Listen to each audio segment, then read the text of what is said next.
and welcome back to my sister's favorite movie podcast. Yay! Good morning. We're recording a morning podcast. Wait, I have my coffee, and let's talk about it real quick. I put sprinkles on top of it, so I have like star-shaped sprinkles. These are like non-toxic sprinkles, and then I am trying a new creamer that I actually think you should try. It's the Nut Pods toasted marshmallow. It's really good. That sounds good. It's like almond milk and coconut milk instead of dairy. Almonds, though. Almonds. Oh, right. You can't have almonds. I forgot. Yeah, Maggie's like allergic. Recently discovered she's allergic to almonds. They make her sick. Yeah, and I like almonds and almondy things. But then I was like, dang, why do I feel so bad after I have almonds? You had we discovered that almond is in so much stuff that you have. I feel like you've had to really adjust your habits. My fire alarm keeps going off. Aside from your crazy fire alarm, what's been going on? It's been a busy week because we're gearing up for a vacation next week, which I'm really excited about. So we're going to Disney World. We're going to Disney. I'm flying to Savannah tomorrow, and then Maggie and I are going to drive. And we're going to go to the pool. We're going to go to the parks. We're going to go watch Love Island Casa Amor streamed at the movie theater, which is iconic. Yes. I'm so excited to watch Casa and see what goes down in Florida next week. I think we're gonna be having a great time. We're gonna be trying a lot of snacks at Disney, lots of bevies, lots of coffees. I'm so excited. What are you looking forward to the most? It's my birthday, so I'm looking forward to that. And I'm looking forward to having boiled peanuts by the pool. Yeah. And Mai Tais and pina coladas by the pool. I'm also looking forward to watching Casa at the movie theater because I bet the theater is going to be sold out. So it'll be a room full of people that are like excited for Love Island. So that'll be so fun. Casa. It'll be like all the girlies. Yeah. What else am I looking forward to? Wait, tell me about your coffee. My coffee is... We have cashew milk, anti-inflammatory. We have espresso and a double shot of espresso with maple syrup and cinnamon to sweeten it. And then cashew milk and a splash of Chobani coffee cake creamer. Okay, barista. Yum. And I wake up every morning craving it. Like, I'm so excited for it every day. The cashew milk is cashew milk is one for anti-inflammatory purposes for myself. So is the cinnamon and maple syrup. So we're winning. And the cashew milk just gives it like this yummy creaminess to it, which I love. Love. I want that. I've been doing maple syrup in mine sometimes too as like a sweetener alternative. And I like that a lot. Oh, I also forgot to mention there it's kind of like a darkish, grayish looking coffee today because there is disgusting homemade blueberry syrup in it. Oh, yum. I was like, at first I was like, is she drinking a matcha? But like, you don't drink matcha, so I was confused. No, the blueberry syrup just turns it kind of like a purpley brown color. Totally. Yum. Okay, so aside from the coffee, we're excited to go on our trip. Our dad is coming too for part of it, which will be really fun. And I just can't wait. I think we're going to have a great trip. Yes. And also this weekend, in just a few hours from now, I am starting my Pilates teacher training. Woo woo! So I'm excited. That's so cool. I'm nervous and because I'm going to get the stage fright having to teach people to do Pilates. But I guess I can do it. You've done stuff on stage before, like your old jobs. It used to be my full-time job. Yeah. So you got this. Also, it's like, for context, like Maggie's been in the Pilates game for the past 2 years consistently, year and a half consistently. Almost. So and you've been going to the same place, so you know how they teach the classes, you know the flow, like you'll be an expert just from having attended so many classes. So I don't think you should be nervous. Yeah. But I get being love nervous. I would be too. Mm-hmm. Well, that's cool. Because like a lot of the training, they're like, this could just be like, if you want to better your Pilates practice, but it is to like become an instructor. And I'm like, I want to become an instructor. I like hope I don't like psych myself out of it. No, I think you'll be good at it. Okay, so you have that going on today, and then what else? So, okay, I have a little story for you. So funny. Okay, so I follow this Instagram page that's like for local people, like with like missed connections of each other and stuff. Did you have one? No. Oh. But the person that runs this Instagram page, they do like these singles events all the time. And I just kind of like, I'm like, ugh. But I love reading the misconnections because they're so fun to read. But they always just kind of like, I'm like, oh, these sound like SCAD students or like young people. I just love reading these connections. And I was on my walk last night with Prue, and I saw that there was a singles event coming up tonight. And they were like, sign up for it. And I was like, I don't want to go to this, but I'm going to message the person. And I asked, I was like, I want to go to one of these one day, but I feel like I'm going to be too old. And I was like, I'm 34. I'm still 33, but I'm going to be 34. She going to be 34, yeah. I'm going to be 34. I was like, I'm 34, and I feel like I'll be the oldest person there. It seems like it's kind of geared towards younger people. And I sent it and was on my walk. And then I got like a message back like 20 minutes later. And the person was like, no, like you're really within our age range. Like most of the people are from 32 to 40, blah, blah, blah. Oh. And I was like, okay, good to know. But they were like, hey, honestly, we have more men coming to the event tomorrow night. Will you come? And I was like, oh, maybe, LOL. And then they responded again. They were like, Maggie, no, listen, we have way more guys, which is not the norm for these events. We usually have more girls. I will pay for your ticket and your first drink if you come, because we need girls at this event. Oh my God. You have to go. You have to go. What if you meet the love of your life and then you kick I know the off love your of my birthday? life might be there tonight. And if nothing else, you're going to have a free ticket to this event, and it's like a fun story that you just told. I'm obsessed. Exactly. I know. I was like, oh, like they were messaged, and I was like, if you're serious, LOL, maybe I'll take you up on this offer. And they were like, I'm dead serious, Maggie. We have way too many guys. People are going to be so disappointed. So I wonder how many guys. They said 8 guys. So it might just be me and 8 men. I was about to say it's going to be really fun for the girls attending. Well, that sounds like a really fun day. What do you have going on, Emily? I am going to ballet today, this afternoon, and then I am going to get packed and all ready for the trip. I have to make sure I have all of my like merch I want to bring in my bag and my hand sanitizer and my travel essentials and all that stuff. So I'm like, no plans tonight so I can get myself sorted. And then I also had a few other updates I wanted to talk about from my week. It was like a sports week for me, which was fun. Woo! The Knicks won, which was huge. Like, I have never seen New York so happy. Everyone is like in the best mood. The vibes are high. The people are in the streets dancing. Like, it's just New York like you've never seen it before. And then after the Knicks won, I went to the World Cup and saw the France and Senegal match. France won. And that was super fun. I got to go for work. And I never thought I would go to the World Cup. It was honestly not on my radar. Sorry to every soccer fan who was like so jealous that I got to go to this.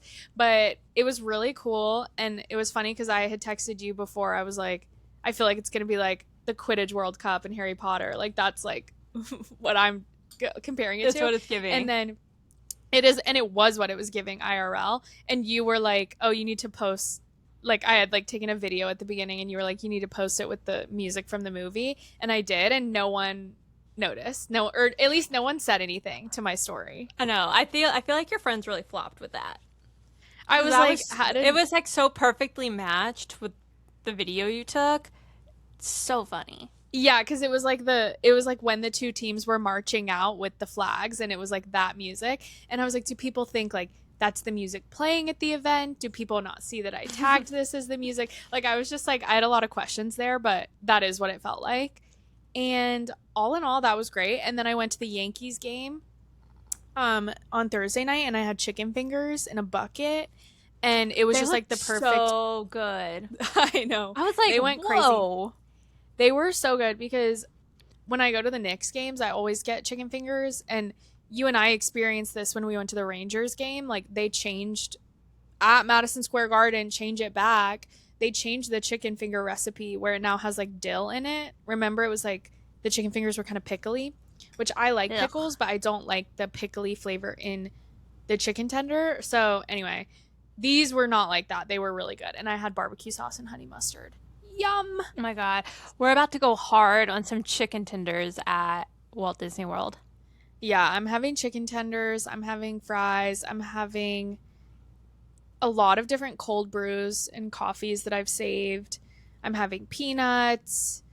I'm Corn dog having nuggets. corn dog nuggets. I'm having barbecue. I'm having cheeseburger spring rolls. You I'm need to gonna be like having make a some clip. digestive issues. Yeah, literally. I'm bringing digestive enzymes. I'm bringing Lemmy Deep Bloat. At Lemmy, we love Oh you. yeah. Let me make sure I pack the Lemmy Deep Bloat. I have the capsules. Let me make sure I pack it. So Yeah, true. let me make sure I pack it. What else? So Oh, yeah, in last week's episode, I talked about wanting to get Botox. I went and got Botox. shout out. And I already feel like I'm seeing a difference. Like when I lift my forehead, you don't see all those wrinkles anymore. And doesn't this brow look just a little more up? I mean, you look snatched. Wait, speaking of last week's episode, I don't know if you saw this because I called you this morning and you didn't answer because you were getting ready for this. So this morning on our socials, I posted a clip from last week's episode when we were talking about Chili's and how the world was supposedly ending the day that we were having dinner at Chili's. And I tagged them. They commented. They commented Did they on really? our Instagram. Yeah, they commented on our Instagram this morning. Way to go, Chili's marketing girl working on a Saturday. They said, and this was at like 9 or 10 a.m. They said, only good things can happen at Chili's. And then like the emoji like winking with the tongue out. And I said, we've always said that. I responded And back. we have always said that. Yeah. Should we go to Chili's But, tomorrow night when you get here? like maybe. I was like, Chili's, bring us in. We'll post. But isn't that so funny? So funny. They were on it. And they responded within like 20 minutes of me having posted it. Like it was fast. Oh my God. So shout out Chili's. Chili's chronically online, just like me. Us and Chili's. So yeah, those are my big updates from the week. Oh, I have one more update. okay. One more I have update. two. One more update. I went to Carbone for dinner. I don't even think I told you about this. Did I tell you I went to Carbone? I think it was briefly mentioned, but not in a big way. So I went to a work dinner at Carbone, and I had never been there before, but obviously it's like one of the hottest restaurants in New York. It's impossible to get a reservation, whatever. It was good. I had a great time. I feel like I had all the highlights that you're supposed to have. I had like the spicy rigatoni. I had like a tortellini. I had, oh my God, the Caesar salad. It had the biggest like sourdough croutons. It was so good. But then my friend Yum. texted me that apparently the oysters are really good, and the oysters were not part of our prefix menu, but maybe I'll go back one day and have the oysters. But everything was so good. So shout out to Carbone. You did your big one. I love that. Yum. Yeah, it was good. We need to go. What else did I? Oh, so wanted to mention what I've been watching this past week besides Sabrina. I watched the final episode of the first half of this season of Rivals, and I watched a new Shout show out. called Alice and Steve, which I was like, oh, you know what? This kind of goes with the theme because both of those have a Age gap like romance. age gap love interest. And I was like, I'm loving this because I love an age gap romance, except I hate when they have to twist it and be like, this is the most disgusting thing ever, and they're not going to end up happily ever after because it's disgusting. Like, I like when an age gap romance happens and like the age is like sort of a plot point, but it's not like everyone around them is like disgusted, which is how Alice and Steve was. Like, it's not the plot. I did finally get the ad for Alice and Steve this morning, so that's funny that you're mentioning it. I don't know if I would like it. I feel like you would like it in a, this is British humor. The like nightlife they go to seems kind of like in your genre of like enjoying looking at those kind of things. Like, I don't enjoy it. It's like they're like at like dingy nightclubs with like pink and purple lights and stuff, and they're just like having a great time or whatever because they're so young. And I'm just like, ugh, whatever. This was your commentary about Saltburn. You were like, I remember after we watched Saltburn, you were like, did the social scenes they're in, like, did those look fun to you? And I was like, I mean, Saltburn looked fun to me because I like the idea of like a big party like that that's just at home. Like, if you could have a super fun party like that at home and not have to go anywhere, that's sick. But yeah, well, maybe I'll watch it and see. And then I watched like a lot of Rivals season 1 with you, and then I think I watched some of it on my own. I don't think I finished it, but like I know what happens, and I'll probably go back and watch that. I saw it got renewed for a 3rd season. Yeah, I love Rivals. The guy that plays Rupert is so fine. Like, I just think he's so attractive. And like, okay, so I watched the first half, and then I was like, oh my God, we have to wait till October for the next bit to come out. This is so annoying. And then whatever, I forgot about it. And then I was watching Alice and Steve the other night, binged it in one sitting, and it ended. And then like a Rivals episode came on that I had not seen. And I was like, oh my God, did they end up releasing the second half early? Holy crap. And I was looking, and I just like hadn't watched the final episode that they had dropped. And I thought I had. And I'm like, I never confirm this, but I was like, did they just like drop another episode? Like, was it coming out in increments and I didn't know? Or did I just totally miss it? I probably just totally missed it. But I was like, oh, he almost looks different in this episode than he has the whole other season. Is this like, were they filmed at different times? Because he looks fine in the final episode of in the final? I mean, probably. I feel like you could definitely, like, you can tell when there's like pickup shots. Like, I feel like we've talked about that with like Bridgerton. Like, you can always tell when it's like, oh, they definitely went back and reshot this. Because I was just like, because I literally thought from when that started, I was like, oh, the second half must have dropped because he looks totally different. He looks so good. That's so funny. I need to watch it. I'll watch it. I'm obsessed with Rupert and Taggy. I love that storyline. Based on the most recent episode that came out, did it seem like their storyline is like progressing the way you want it to, or it's still like not? It's like, it's just frustrating because there's like another woman in the picture, and like, I'm like, God. So, and he's just like letting it happen. So Rupert kind of sucks, but like, ugh. But when they're like together, it's so good. Well, on that note, today we are looking at the world through rose-colored glasses because we are talking Sabrina, 1954.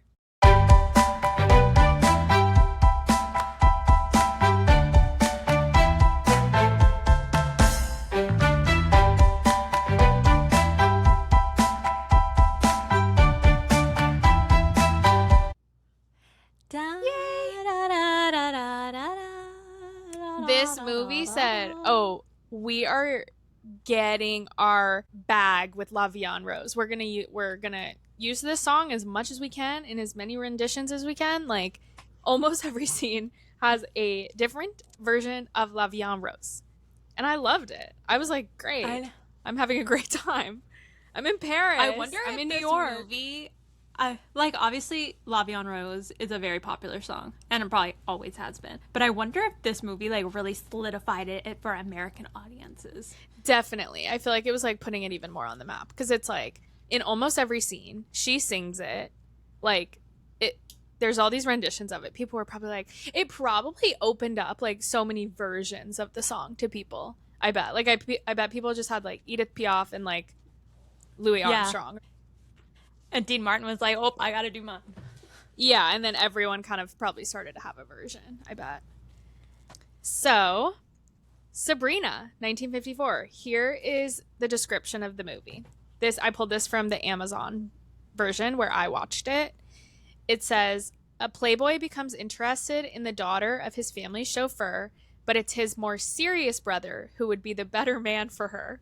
I'm like, okay, All right. weird. It's like a very lackluster description, as are many of the descriptions we've been looking at. But why would he be the better man for her? That's not how it's meant to be perceived, I thought. Like he like wants to be with her more. It's not like she's deciding like who's the better No, she's match. not. I don't know. She's not really between the two of them. So basically, for the listener, if you have never watched Sabrina 1954 or Sabrina 1995-ish. Yeah. So if you haven't watched it, basically it's about this girl named Sabrina Fairchild. Her dad is a chauffeur to this super rich family. So she lives on the grounds of this rich family. And she's like in love with the younger brother, but there's an older brother. And she's so obsessed with the younger brother that her dad is like, we're going to send you to Paris. Like, you got to take a beat and refresh and like get it together because you're being crazy. So she moves to Paris for 2 years, goes to cooking school. I don't think that's not what happens in the remake, but in the Audrey Hepburn version, which we're talking about today, she goes to cooking school. She comes back. She's still obsessed with her mans. He decides she's no longer an ugly duckling and does want to be with her, but he's getting married to someone else. And then Humphrey Bogart tries to make her fall in love with him and then send her back to Paris to get rid of her because they basically want the younger brother to get married to this girl so that they can close a business deal. But of course, through that journey, Humphrey Bogart and Audrey Hepburn fall in love. And then they end up together, I think. We'll talk about the ending later. But yeah, they hug. They hugged. And so was that a good description of the movie? That was a very succinct and perfect description. You should work for Amazon Prime Video. I know. I felt like that was a pretty good explainer of it. Because I was like, this No, I like it. I feel like we need to be... I guess we do we make sure that a description of the movie happens, but I kind of like how you walked us through the plot of the film just in case people didn't know. Maybe we need to do that. I felt like it would be good to kind of do that in some of these episodes because some of my friends who have been listening, they're like, oh, well, I didn't listen to this one because I haven't seen that movie. And I'm like, well, you can still like get a lot out of it, but like because of that, I feel like I'll start giving or we can both start giving like a super quick like rundown. Yeah, I think that would be good because it'll make people be interested. Because I love a movie rewatch podcast, and like I have definitely listened to movies I had never seen before, but I've always been kind of interested in knowing more about it. And then I'll listen to the episode, and the people get me hyped about it. So then I end up watching the film. Exactly. That's what I was thinking. So I want to ask you, how much research did you do into what was going on with this movie? Did you look into it a lot, or am I going to be telling you a lot of new information? I just like automatically in everything I'm watching, I'd be like, who is that? Or what was happening? What's the movie trivia? So like something triggered me in the movie to be like, I gotta go see what the deal with this is. And then I ended up like looking at all the IMDb stuff. So I'm a little bit and I think it was when they talk about the restaurant they go to. That's when I was like, oh, I want to look up this restaurant. And then it kind of took me down a rabbit hole. So I know a little bit about the Colony restaurant. I know a little bit about the costumes and kind of the background story of the filming, but I didn't go super in depth. Okay, cool. Well, I didn't look into the restaurant, so you're going to get to tell me about that. But let's talk a bit about the background of this movie. So Sabrina was released September 22nd, 1954, and it was based on a Broadway play that had come out in 1953 titled Sabrina Fair by Samuel Taylor. And apparently the play, it had like 300 and something performances on Broadway. And a lot of the reviews I looked at for Sabrina, the movie, were like, they really amplified this play. Like, I guess the play kind of like left something to be desired, and the movie version was like able to dive deeper and have like a stronger plot. I was say it's probably because the movie's got freaking Audrey Hepburn, William Holden, and Humphrey Bogart in it. Like, yeah, of course, like that's like a star-studded cast. What the hell? exactly. So that's what I was going to talk about next. So obviously the cast is iconic. It's everyone you just named. And it was directed by Billy Wilder, who also did Sunset Boulevard, which also starred William Holden, who plays David. Oh, yeah. He played Joe Gillis. And so yeah, Audrey Hepburn plays Joe? Why am I so scared? What was that woman saying? Oh, R.I.P. Sunset Boulevard on Broadway. It's so good. So it stars Audrey Hepburn as Sabrina, Humphrey Bogart as Linus, the older brother, and William Holden as David Larrabee, the younger brother. So that's the casting right there for you. And costumes were designed by Edith Head. Maybe we're going to talk about the costumes a little more later. There was a lot of Givenchy references throughout this movie. We'll dive into that more because I think there's a lot to go over there. Well, did you notice, not to step on the toes of this, but did you notice that when the credits roll in the beginning, which I love that, like, I love the credit rolls in the beginning of old movies, it says Edith Head, costume supervisor. Interesting. I was like, oh. Okay. Listener, hold tight. We're going to come back to the costumes because it's such a long discussion. I want to get through this other stuff and then we'll talk about the costumes. So Sabrina was well received. I think this is our first movie we've covered. It did well. It was well received. Right off the bat. It did well. It did, back to the costume of it all. It did win the best Oscar. It was the only Oscar it won. It won the Oscar for best costume design for a black and white movie. So at this time at the Oscars, they would have separate sections for black and white and color, except for, I think not every category was this way. So like best motion picture was just all of the movies in one. But like for a lot of the design stuff, it was separated, obviously, because the color would have meaning in black and white versus color and like costumes and setting and stuff like that. And then it won the Golden Globe for best screenplay. And just as like a bit of context, because obviously Humphrey Bogart is best known for Casablanca. This was 12 years after Casablanca, and it was 3 years before Humphrey Bogart died. So he's kind of like peak his career and like unfortunately about to get sick. And like I said before, it was directed by Billy Wilder. He was known to be a pretty like chaotic director. He liked a lot of like improvisation. He was rewriting scripts on the set. So like that was kind of like his vibe. But Audrey Hepburn always spoke super highly of him, but some others didn't as much, which we'll talk about later. And it was an immediate box office success. It was one of the highest grossing films that year. It's kind of like a nice blueprint for rom-coms, I feel like. I think it's a really good rom-com. And it grossed $8 million at the box office, which is approximately $99 million today. Holy crap. It did really well. It did really well. Like, this was a really good movie. It was not the highest grossing movie that year. The highest grossing movie was White Christmas with $12 million. So it was a big year for movies. Okay, so historical context for this movie. It was filmed in 1953, released in 1954. This was the year after Audrey did Roman Holiday, which was her like breakthrough Hollywood film, and she won the Oscar for that movie. So like the next movie she was going to do was obviously going to be, I know. So it was going to be a really big deal, whatever she did next. And this was her next movie. And it was the first movie in her 7-picture deal with Paramount. And basically what I read, I can hear Mabel purring. Basically what I read was Audrey Hepburn signed this 7-picture deal, but it was to be over the course of 12 years because she wanted to have time to do stage productions in between of filming movies. So she wanted to do both. Yeah. So that was part of her deal.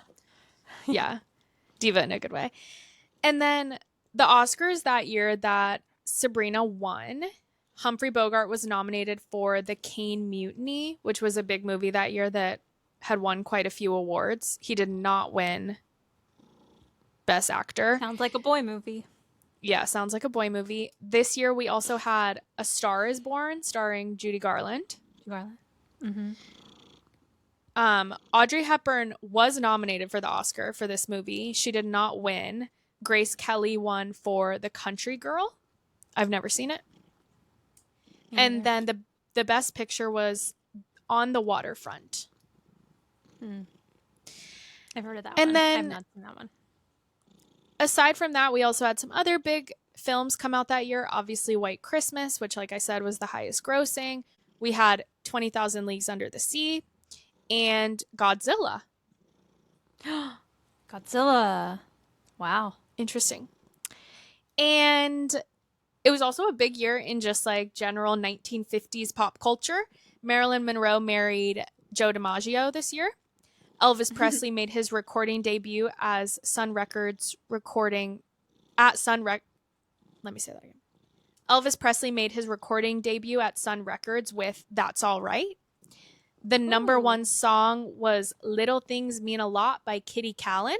I don't know that song. Do you? Me neither. And Little things mean a lot. Mean a lot to me. Little things. Talk about little things. Little things. Like little things. That's a good song. I like that. It's a good song. And then, can you guess what the number one TV show was that year? I Love Lucy. Yep, exactly. Lucy. So big year.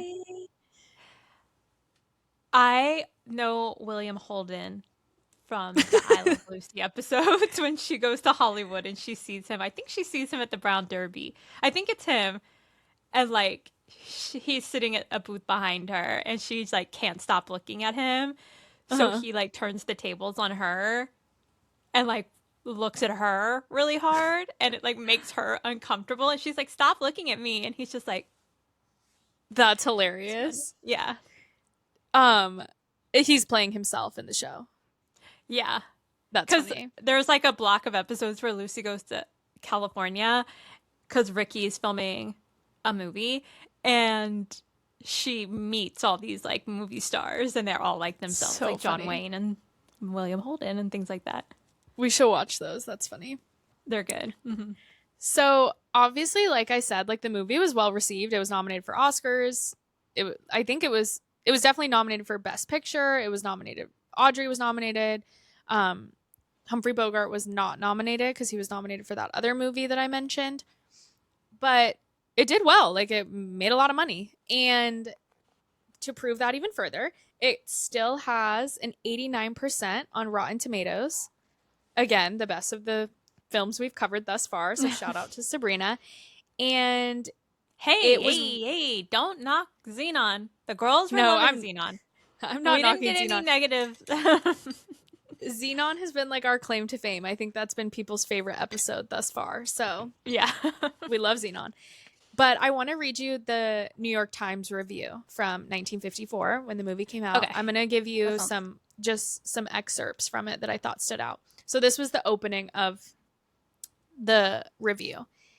Even though autumn is scheduled to arrive at 9:56 a.m. today, and the musical theme for the occasion may be September Song, the sunshine of summer was pouring into Broadway yesterday, and the air was full of the tender and magical strains of La Vie en Rose. At least it was in the vicinity of the Criterion Theater, where Billy Wilder's Sabrina was put on public display with the sweetly bewitching Audrey Hepburn and Humphrey Bogart in principal roles. Oh my God. I got tears in my eyes. I know. Hell? People don't like, write like that anymore.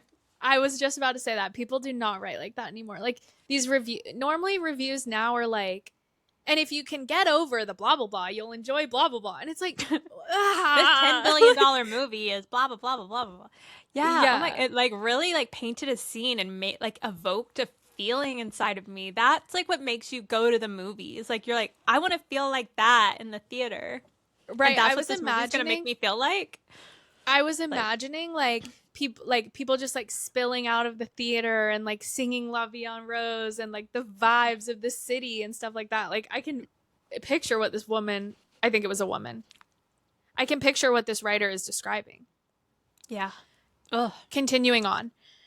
For Sabrina, we might as well say it and get it over with now, is, in our wistful estimation, the most delightful comedy romance in years.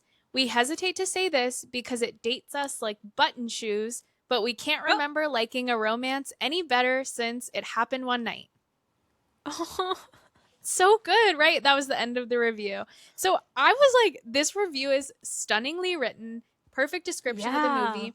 She talked highly of Audrey, Humphrey, and William Holden. Like, everything about this movie was really well liked, and I think people enjoyed it. I didn't see the actual criticisms of this, but I read that there were these, like, I didn't read them firsthand, but I read from analysis of this movie that there was some criticism that people thought, interesting with the age gap, that William Holden could have played Linus and they could have gotten an even younger actor for David. I saw that tidbit too, and I was going to bring that up because I'm like, I kind of see it. Because Humphrey Bogart was a tough looks watch. Much older. Yeah, because he's like in his mid-50s. I think he was like 54, 55. Maybe even older. I have that. Hang on. Their age. Hang on. Sorry. Yes. So Audrey was 24 in the movie. Humphrey Bogart was 53 and William Holden was 35. Yeah, and I feel like I'm really going to try not to, but it might happen, like reference the modern version, the 90s version, but I feel like that the look of Greg Kinnear and Harrison Ford kind of like gets it right in that movie. Perfect. It's like Greg Kinnear's like early mid 30s and Harrison Ford is probably like 40s, 42, like 45 and younger.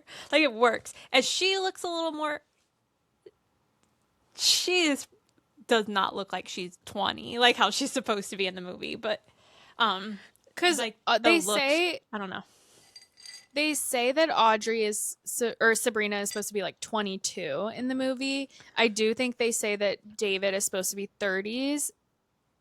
I think they make Linus, because it's supposed to be, they said that Linus's parents got married in 1907 or 1906, because I think I looked up 1907. So to say 1954 minus 1907, like they had him a year later, he'd be 47. So I didn't feel like they were dancing around it, trying to make it seem like Humphrey Bogart was younger than he really was. Like, I felt like they were being like, oh, he's much older. Like, yeah. Again, we can talk about the more modern Sabrina later. I feel like the age gap isn't as big a deal in that one. I feel like it's kind of a big, like, they make it part of it in this one a little more, I felt like. Well, I don't even know if they make it a part of it as so much as we're making it a part of it, because Humphrey Bogart does look significantly older. Like, I was kind of shocked because I was thinking Casablanca Humphrey Bogart, but when I was watching it the other night, I was like, oh, there really is like a huge age gap. And I just talked about how like I love an age gap, but I was like, I think also my problem is like there's this huge age gap on top of like this 1950s mentality of like what a man is. So I didn't even feel like his romance towards her. So I didn't feel like there was a reason for them to be together. Like I don't know.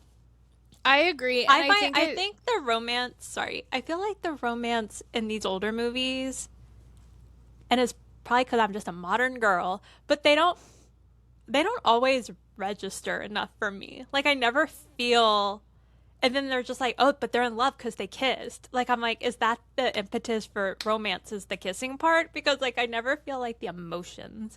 Like even with Casablanca, it kind of falls flat for me in that regard.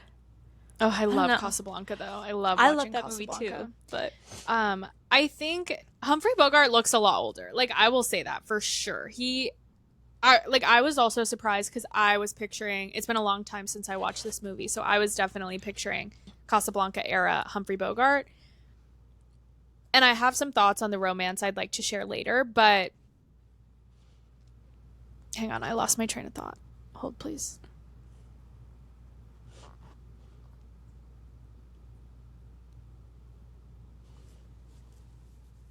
But I feel like they do make the age gap kind of a part of it because she does say at some points, like, what are they going to say? Like, he's X amount of years older or whatever. Also, I feel like the age gap hits a little harder because he looks pretty contemporary with her dad. So that was tough. That was a tough bit of watch. So yeah, I agree with what your findings because I saw that same thing too. Like I could see like William Holden being the Linus character, and then they got like a more like scrappy young guy because even like the vibes of William Holden, like how he looks, kind of doesn't add up with like it does, but it doesn't. I don't know. It's hard for me to describe because I say one thing and I'm like, well, I disagree with my own take on that because he does such a good job playing like the fun playboy. Mm-hmm. But I feel like also when the movie started, I was like, William Holden, like he just looks like a guy from the 50s, whatever. But like as the movie went on, I was like, oh, he's like attractive. He's a handsome man. I like looking at him. Yeah, he definitely had the boyish charm, so he was able to play that part. I could also see watching this movie and having seen Casablanca many times, like why people liked Humphrey Bogart. Like he just has like a vibe that I can see women being obsessed with. So yeah, see that's the thing too. I think he was so solidified in people's minds that like they were just like there's probably someone today that if we watched them in this part, we'd be like we wouldn't be like, oh, he looks so old. We'd just be like, oh my God, this actor I've loved forever. He is always going to look the same. Like if Tom Hanks or something, like we would always just be like, it's Tom Hanks. It's Steve Martin. It's whoever. I feel like post Casablanca, like he was just like solidified as like a romantic man. Not romance because he wasn't in that many like rom-coms, I feel like, but like he's portrayed as a leading man after that kind of thing. Yeah. Okay, so why I picked this movie. I wanted us to show some range. I wanted us to go back in time a little bit, and we both love the newer Sabrina. Probably you've seen it way more than I have, but we both really like that movie. And I had seen this version of Sabrina before, but it had been a long time, and they were recently playing it at the Angelica in New York, and I wanted to go, but I missed it. So I felt like it was a perfect opportunity for us to get into Sabrina. And after watching it, like, I really liked it. I thought it was a really good rom-com. It was a lot funnier than I was expecting / remembered. It's a lot funnier than the newer one. Like they're like doing like some comedy stuff in this one, I felt like. Yeah. Like I feel like this one is not slapstick, but a little more like kooky, where there's like humorous moments in the 95 one. This one is supposed to be more like this one is more like campy, I feel like. Yeah. Right? For sure. Yeah. So, okay, what were your feelings when you watched this movie? Going into it, having watched it? Well, I was excited to watch it because I do love the 95 one so much, and I've seen that one numerous times. And I've only seen this one a handful of times, but I was like, I'm down. Like, I'm glad to sit here and have to, like, dissect it because I like the story so much. And when I watched it 3 times, like 3.5 times, and at first I was like, oh, I just like the new one so much. Like, I can't get on board with these people. Like, none of them feel like they're in love to me. Although William Holden and Audrey Hepburn did have that chemistry, as we will probably discuss. But, like, so it's there for some of it, but I was just like, I don't feel it between Humphrey Bogart and Audrey. So it was like tough hang for me.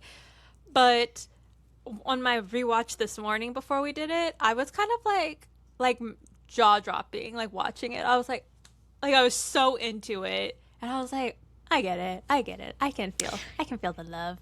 Here's what I will say about Humphrey Bogart. He has this like mesmerizing quality where I think if you really pay attention to him, like he's looking at her and he is yearning. Like, I'm like, okay, he did like, he paved the way for yearners, and now we're so, again, I say this every episode probably, we're so like TikTok rotten brain that to see yearning, we need to see like a guy like literally like falling over himself for a girl. But like Humphrey Bogart's a little more like subtle, you know, but he's always looking at Sabrina, and you can tell like, I feel like there's just a lot more of like unspoken interest in this one. Well, whereas like, now we need like, I'm really liking her, you know? Well, I don't know.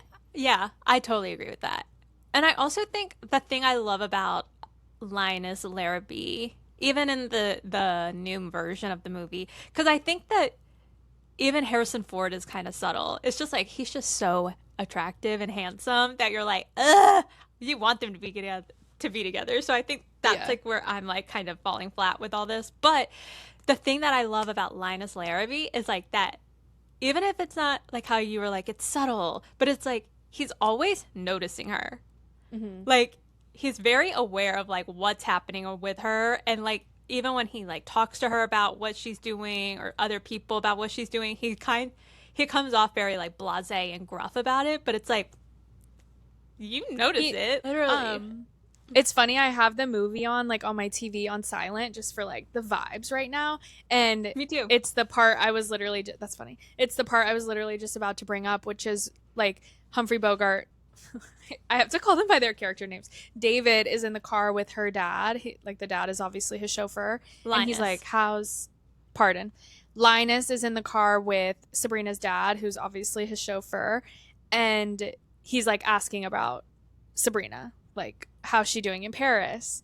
And it's like, why are you asking? Like David oh my God, I'm getting them mixed up. David can't even like remember her, doesn't give a flying F about her. Meanwhile, Linus, it's so hard for me to remember, which is what Linus is like checking in on her. He was the one who found her with the carbon monoxide in the cars. And I feel like this movie is trying to lean into like a comedic approach to this unreciprocated crush that she has, but it kind of, some of the moments turn like pretty dark. So at the beginning of the movie, she is feeling really depressed about having to go to Paris and leave David, and she doesn't want to do that. So she goes to the garage where her dad has all the cars. She turns them all on, closes the garage door, and is like planning to inhale all of the carbon monoxide. And she wrote a suicide note before. Like, it's a really very, very dark moment in the movie, but I think this 1954 positioning is trying to make it a comedic thing, because like the letter that she writes is like, it's like, by the way, don't invite David to the funeral, he wouldn't even come. Like something like that. He probably won't even cry. Yeah, he probably won't even cry. So they're trying to make it funny, but obviously Linus comes and finds her, and it's our first like little spark that we're seeing between the two of them, that he comes and finds her. He's going to remember this moment when she comes back from Paris. But I feel like there's a lot of moments. He saves her from, the carbon monoxide. He opens up all the windows and the doors, and he's like, what are you doing in here? And she's obviously reeling from what she inhaled and everything. And she passes out, and he just tosses her over his shoulder and goes up some stairs. And I was like, okay, Humphrey Bogart, kind of a little guy. And short. He's like a short guy. He had to be on like lifts when he was with Ingrid Bergman in Casablanca. He just tosses Audrey Hepburn over his shoulder and goes up a spiral staircase, and she's like bopping around. Her ponytail's going everywhere. Oh, the ponytail's so dramatic at that part. I was like, come on. She's bouncing her head a little extra. Yeah, she's doing Humphrey Bogart ate it up. Like, he did it for me in this movie. I think we could have had even more yearning, but I was like, okay, Humphrey Bogart, like, go off. He did his big one. Anyway, let's talk about the casting a little bit.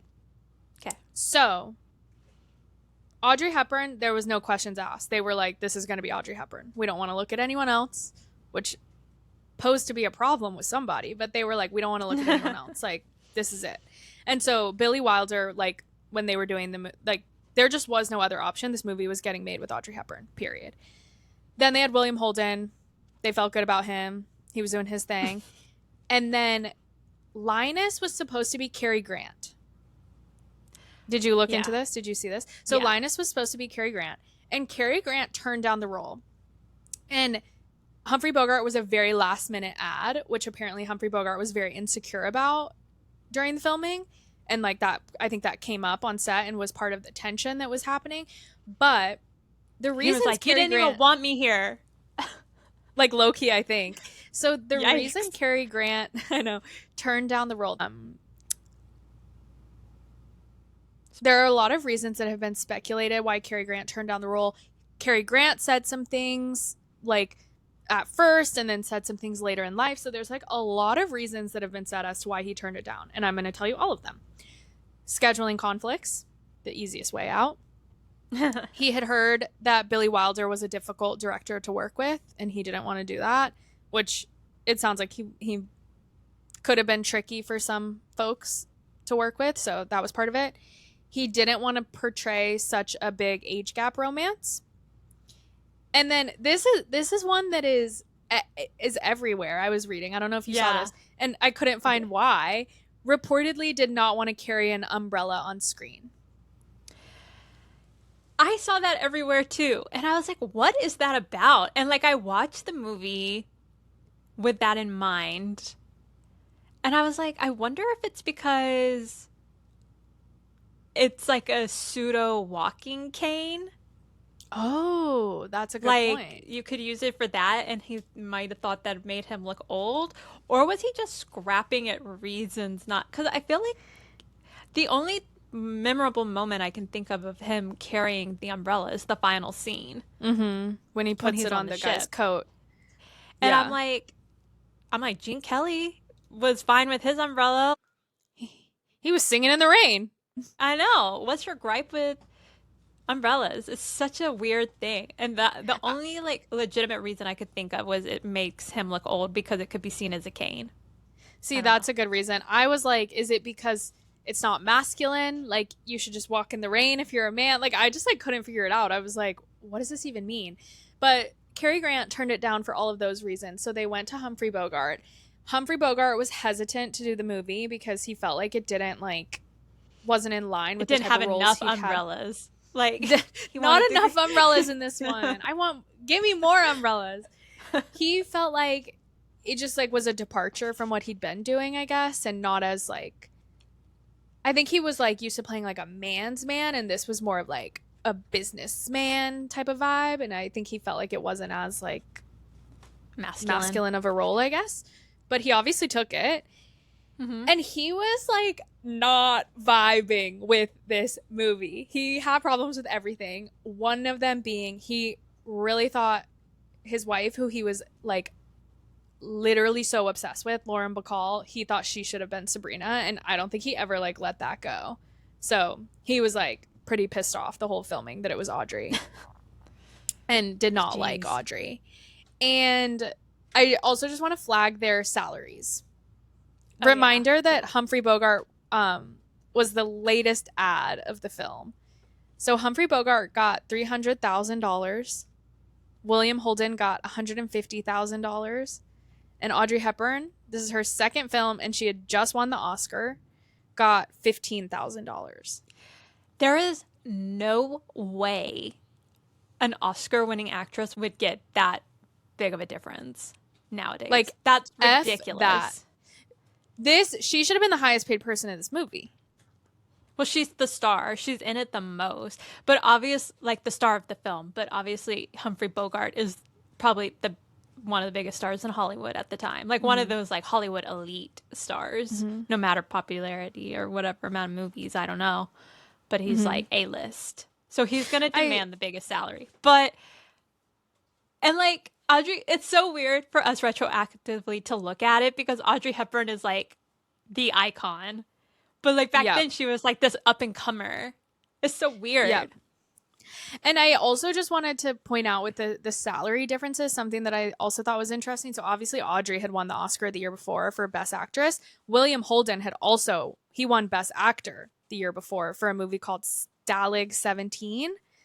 And so I'm like, these are both Oscar-winning stars who are like, this is their next big thing that they're doing. And like, I mean, of course, Humphrey Bogart is going to get paid the most, probably. Like like you said, he's the biggest star in Hollywood. Like people are, well, not Billy Wilder, but most people are chomping at the bit to have him be at their movie.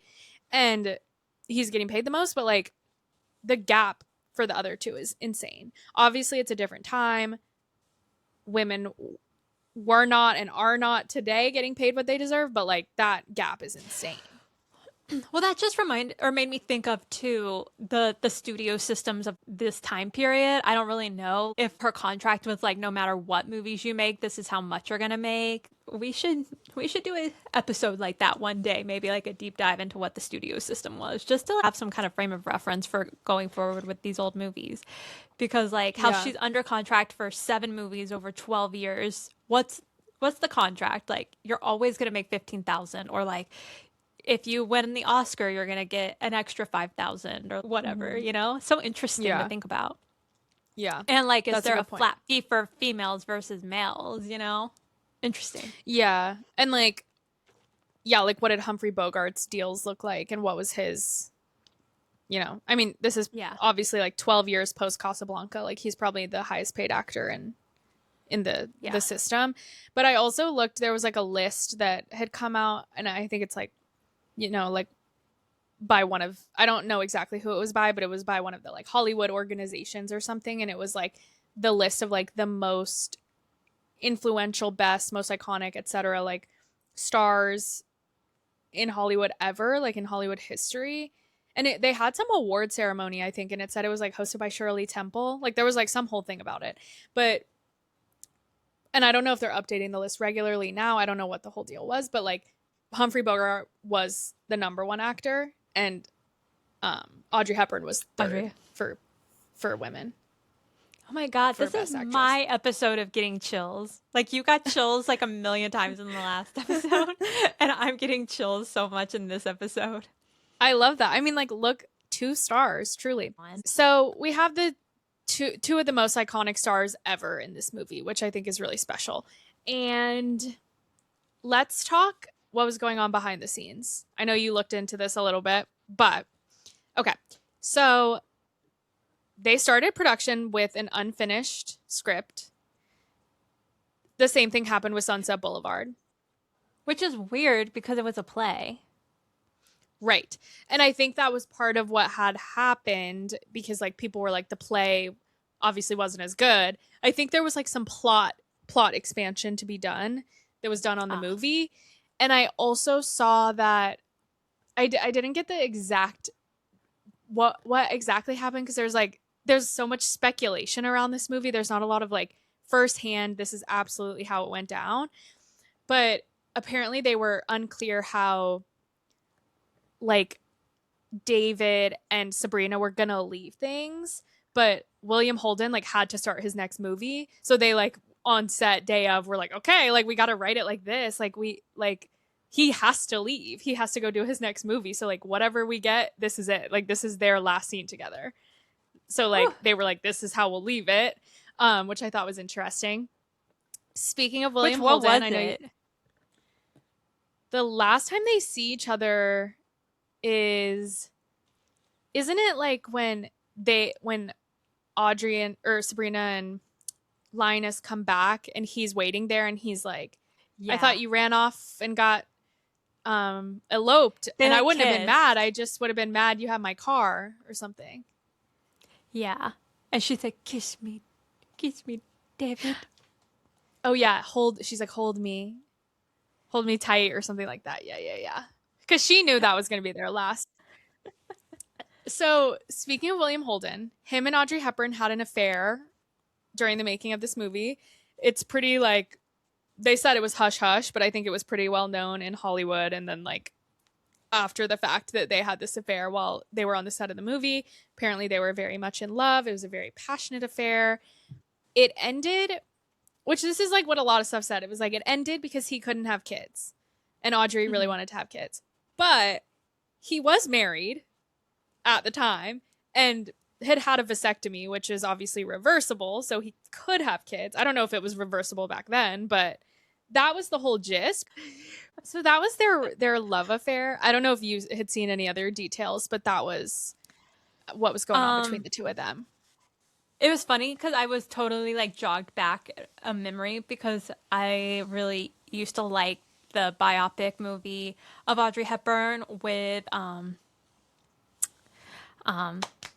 Jennifer Love Hewitt as Audrey Hepburn, and they do like touch on the romance that happens in Sabrina with William Holden, and I was like, oh yeah, I remember this storyline. Like, I was like, why am I able to see this in color and like what is actually happening with the two characters? And I was like, oh yeah, it's that movie. So funny. And I also feel like, yeah, we should watch that. I feel like I can totally see it, like them getting swept up into this. Like they both just won Oscars. They're filming this like beautiful romantic movie. They're on set every day together. They're like both young, beautiful. She's young, he's young-ish, and hot, and like at the top of their game. And she's like also the up and coming like ingenue of Hollywood. Like, of course they're gonna have an affair. So I get it. I get why it was happening. I get it. Mm-hmm. Yeah. However, that being said, it was causing a lot of tension backstage because Humphrey Bogart was not vibing. Like I said, he did not want to be there. He was not having it. He did not like that they were all over each other. Apparently he had said, which again, it's a lot of speculation and like, we don't have recordings of them talking that much about this. So like, whatever. But he was like, they were all over each other during the filming and it was super annoying to be around. And he really disapproved of Audrey Hepburn. He did not think she should be in this role. Once again, thought Lauren Bacall should be in the role. But obviously that's creating tension because Humphrey Bogart doesn't like her and William Holden is falling in love with her. So like we have these two guys, like the movie kind of playing out in its own way, BTS, but obviously all of this tension created really good on-screen chemistry, I think. And did you see where somebody had asked Humphrey Bogart, what did you think about working with Audrey Hepburn? And he was like, she's great to work with if you want to do 20 takes. Yeah, it's okay if you don't mind making a dozen takes. I did watch one video of Audrey Hepburn when she was presenting Billy Wilder an award, I think it was, at some like big dinner. And she spoke really highly of this time. And she was like, we had great fun. And like, thank you so much for introducing me to these two amazing actors. Da, da, da, da. So she was, as Audrey Hepburn would be, was very classy about the whole experience and spoke very highly of it.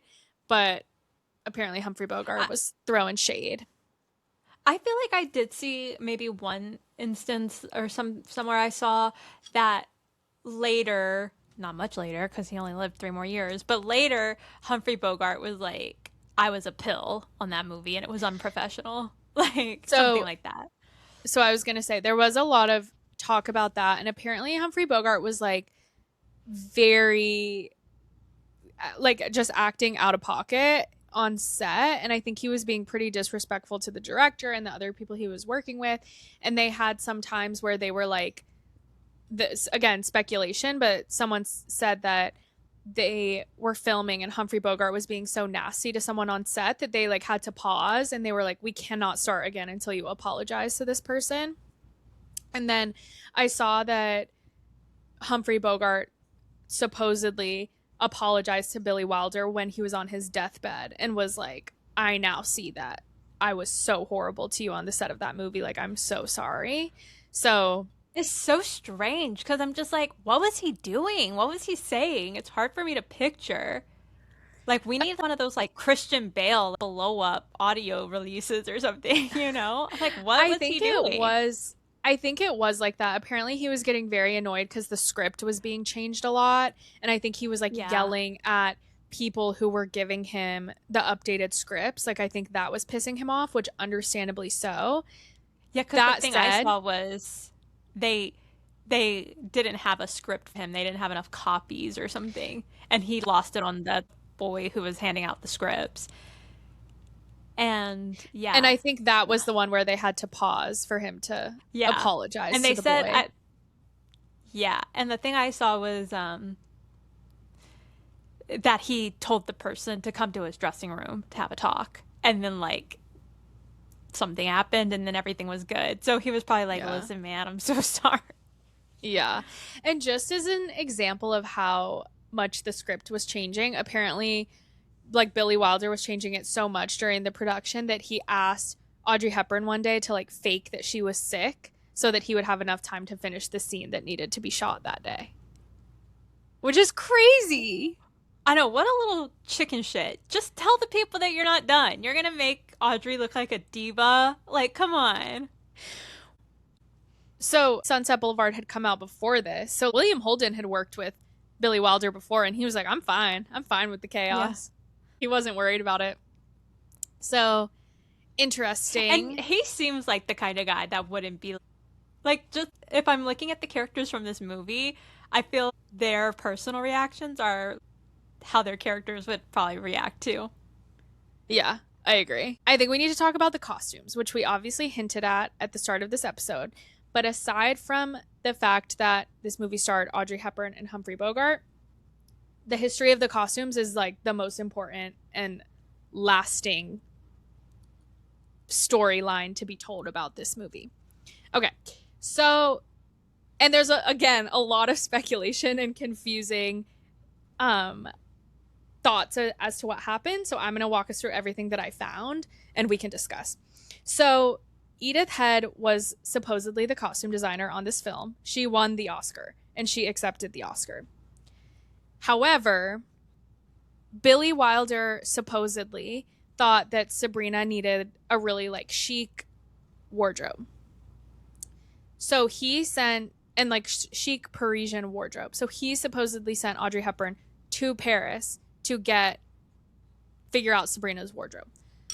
Audrey Hepburn went to Paris. She supposedly wanted to meet with Cristobal Balenciaga, obviously the head of Balenciaga, which we know now, but he turned her down because she wasn't a big enough star at the time. She had basically only been in Roman Holiday. She'd won the Oscar, but people were thinking she was like a newcomer on the scene. So she opted to meet with Hubert Givenchy, who was a protege of Balenciaga and was starting up his own house.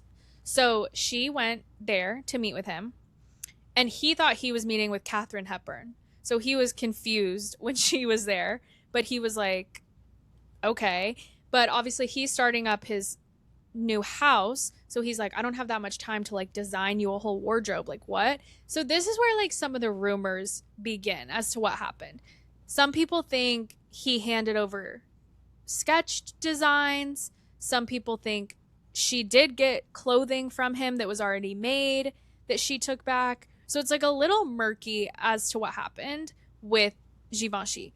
But after this, Audrey Hepburn became Givenchy's muse, and they worked together through the end of Audrey's life. He dressed her for like every event. He did most of the costumes for every movie she was in afterwards. He did costumes for Breakfast at Tiffany's and like other Funny Face and other movies that she had been in. He said that he was responsible for creating. Hang on. It's so confusing because there is so much speculation as to what happened. Okay. So basically, Edith Head claimed that she was responsible for creating the costumes. She said that she was given sketched designs from Givenchy that she made changes to, and ultimately she made and designed the costumes. However, after the fact, after she died, Givenchy stated that the black dress, which is one of the most iconic dresses in the movie that she wears, he said he designed that dress and it was just produced under head supervision, but it was entirely his design. Again, super confusing, but that dress is now known, like that dress is super famous, and the neckline is called the Sabrina neckline because of how popular it was. So there was a lot of confusion. And again, some more speculation that happened around the costumes. Someone said that Billy Wilder's wife had actually been introduced to Givenchy, and it was her idea to send Audrey Hepburn to him. People, again, don't know. But ultimately, what matters about all of this is that Audrey found Givenchy, and it started this relationship of them working together for the rest of her career. But Givenchy gets no credit on the movie. Edith had accepted the award. And a lot of people have had, like, obviously a lot of critique after the fact because Givenchy was like a new designer at the time. And based on everything that happened later and kind of how he talked about Sabrina and his work with Audrey, people think that like he probably most of the clothes she wears when she comes back from Paris are Givenchy. Yeah. So confusing stuff there. I want to talk about the white dress she wears when she goes to the Larrabee party. It's a white gown with black embroidery. Another one of the ones that it's kind of confusing what happened. If you had to ask me, I think probably Givenchy designed and made that gown. If not, Edith just produced it. But that was obviously a Givenchy design based on everything we see Audrey Hepburn wear later in her life and in other movies. But the dress, do you know what happened to the dress? No, I don't think so. Okay. So back in like 2016, 2017, after Debbie Reynolds passed away, when they were doing her auction. So Debbie Reynolds had like all of this stuff from Hollywood. She had like a pair of the ruby slippers. She had all these iconic dresses from different movies and costumes and all this stuff. And they were doing a huge auction of everything that she owned. Which should have just gone to the Academy Museum. Totally. So they were selling everything off. They had everything organized. No one knew where the Sabrina dress was, supposedly. No one had thought about it. So you're going to get chills at this. So they Kim Kardashian took it. Yeah, literally. So they had everything organized that they were doing for the auction. And one day as they were prepping for the auction, they just happened to have a few hours to spare. And there was a box that was getting donated because the people who were organizing everything were like, this is just like vaudeville costume paraphernalia that Debbie Reynolds happened to have, but it's worthless and we're giving it to Goodwill. And they were like, well, let's go through the box. Like, we have time. Like, let's just see. They find the Sabrina dress, the white with the black embroidery in the box. And they were like, we never would have known that this dress was in there. This dress could have literally gone to a freaking like Goodwill down the street and someone could have found it. Like, we had no idea that, like, they had no idea that Debbie Reynolds had it and no one knows how she got it. So it's like the mystery of the Sabrina dress. But, and this is where, and it sold at auction. It sold for like $200,000. That was in 2017. It has since sold again. I think it sold in 2025 for lesser value, actually, which is interesting. And I don't know why the person sold it, but I saw WWD had covered it, so it resold. But again, with all this speculation of did Edith Head design the costumes or did she just manufacture the costumes? We don't know. So with the Sabrina dress getting sold at auction, when they found it, it's cut open to be like how they would like sew people into the dresses like on set, basically. Mm-hmm. You know, so there's some speculation that dress they found could be like they could have had multiple of the dresses and that was like a reproduction that they had on set to sew Audrey into. And because of that, people think that there might have been an original Givenchy that she may have brought back from Paris or saw in Paris and had, and then like they manufactured another one, and that's why it was open, because it was like open in a way that wouldn't be like how you would naturally make a piece of clothing. So like people think that was done it that way, right? So like Givenchy wouldn't have made it that way as like a fashion designer, but people think that that could have been like the reproduction of a Givenchy design or just a design of the sketch that Edith Head did. That's so crazy. He should have been credited in some sort of way. That's like crazy to me. And I saw that he came to the premiere with Audrey, actually. And apparently Audrey Hepburn was very surprised to see that he wasn't credited and was like disappointed. And I would have to look into what happened in future movies, but I think he was credited with everything after the fact.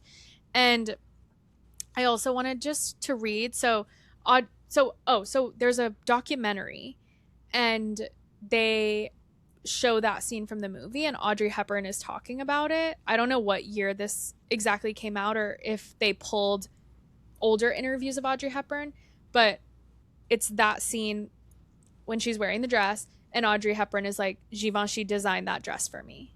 So like she basically said it, you know. So like Yeah. we're hearing it from the source.